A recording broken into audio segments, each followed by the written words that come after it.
You ask Tiger to solve. This deals with linear equations with one unknown. The final result is m equals 19. Let's solve it step by step. Swap sides.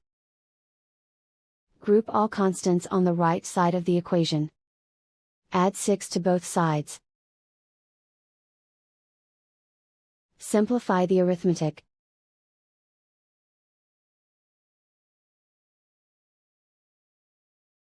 Isolate the m. Divide both sides by 2. Simplify the fraction. Find the greatest common factor of the numerator and denominator. Factor out and cancel the greatest common factor.